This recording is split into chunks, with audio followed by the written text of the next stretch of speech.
1923 on the island of Inisherin, off the coast of Ireland.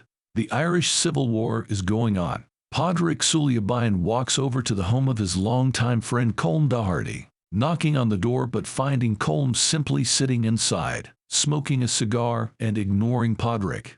He returns home to his sister Siobhan, who asks if the two are in the middle of an argument, but Padraig denies it. Padraig goes to the pub where he normally drinks with Colm, and the bartender Jonio also asks if he and Colm are at odds, but Padraig truly doesn't know. He walks back to Colm's house and finds it empty except for Colm's dog, and Padraig sees Colm walking away from the house. Padraig returns to the pub to find Colm there, but he doesn't want to sit near Padraig.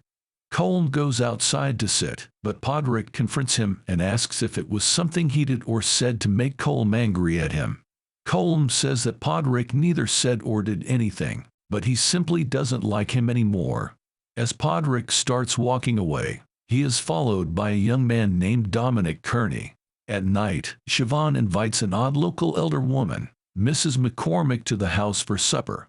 She mentions something regarding Colm's sonny Larry, which may be the source of Colm's dismay. Colm returns to the pub at night where he plays the fiddle, while Padraig and Dominic are there on their own.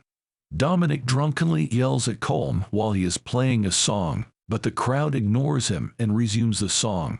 Dominic then brings Padraig back around to his place to sneak a bottle of liquor from Dominic's father, local policeman Peter, who fell asleep nude. They sit outside and drink until Dominic gets tired of Padraig talking about Colm.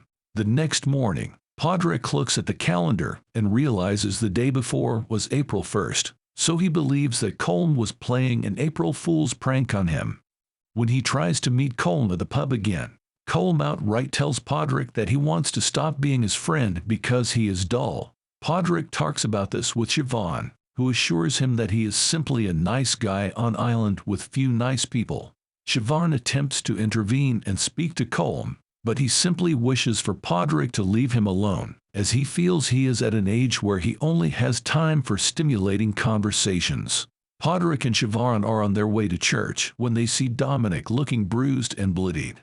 He tells them that his father found out about the liquor bottle and beat him. Since he doesn't want to return home, the siblings invite him to stay for the evening. When Dominic comes over for dinner, he bothers Siobhan with questions over why she never married. Padraig approaches Colm again after hearing that he is working on a new tune, but Colm gets fed up and delivers an ultimatum to Padraig.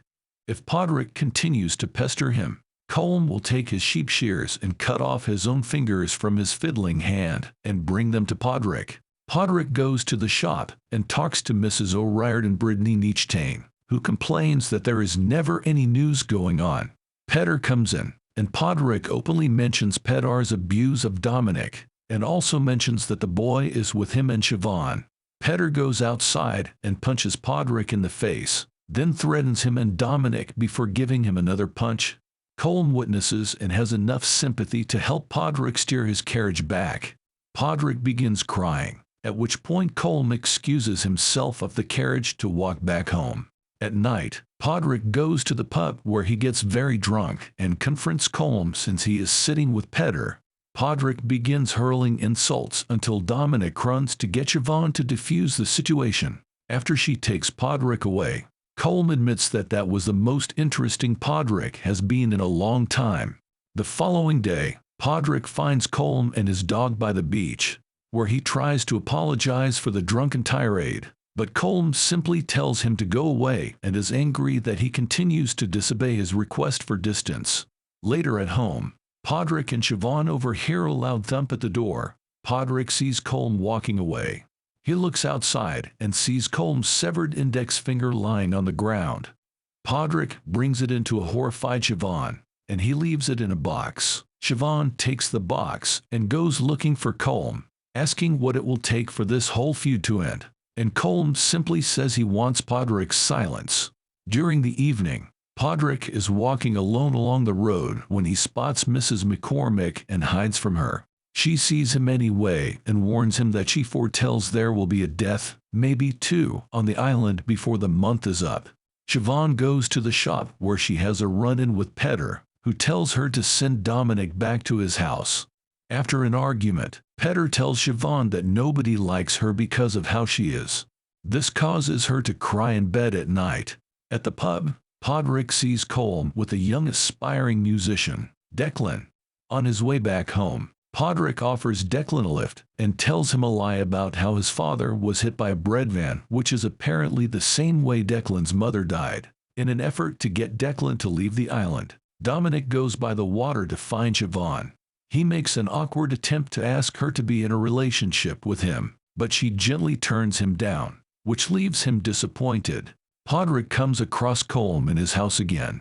He tells Podrick that he has finished his song, which he titled The Banshees of Inisherin, mainly because he likes the double sounds. When it seems as though Colm is ready to bury the hatchet, Podrick admits that he lied to Declan to get him to leave. After Podrick leaves, Colm eyes the shears, which his dog tries to hide, but Colm grabs them. Podrick runs into Siobhan, who has decided to leave the island and hop on a boat. As they walk back to the house, they see Colm with his left hand now completely bloodied and fingerless. As he threw his remaining digits at the siblings' house, Podrick helps Siobhan get her things and bids her farewell. But when he returns to the house, he finds that his beloved donkey Jenny has died after trying to eat one of Colm's fingers. Podrick is devastated and buries Jenny. Podrick goes to the pub to confront Colm one more time and tell him about Jenny, for which Colm is genuinely sorry. Podrick threatens to burn Colm's house down the next day at 2 o'clock. When Petter comes in to bother Podrick, Colm pinches him in the face, but Podrick is still set on going through with his threat. The next day, Podrick gathers wood and kerosene along with his lanterns, and he rides his carriage to Colm's house. He looks inside and doesn't see Colm in there, but he moves the dog away from the house. Podrick spreads the wood and douses them with kerosene before lighting it on fire. Podrick receives a letter from Siobhan, as she has already secured herself a job, and invites Podrick to join her. He writes back saying that he cannot go because he needs to tend to the other animals that they had, especially since Dominic was found dead in the river. Mrs. McCormick brings Petter to show him the body when he was on his way to beat on Podrick, and he looks distraught at the sight of his son's body. Podrick tells Siobhan that he slipped, but it is possible he committed suicide. Colm's house burns until little of it remains. Podrick goes by the beach with the dog and sees Colm standing there. The dog runs back to his owner, and Podrick follows, annoyed that Colm got out of the house. Colm asks if this means that they are even, but Podrick says that they would have been even if Colm was dead. When Podrick starts walking away, Colm thanks him for looking after the dog, to which Podrick says any time. He continues walking away, with Mrs. McCormick watching everything from a distance.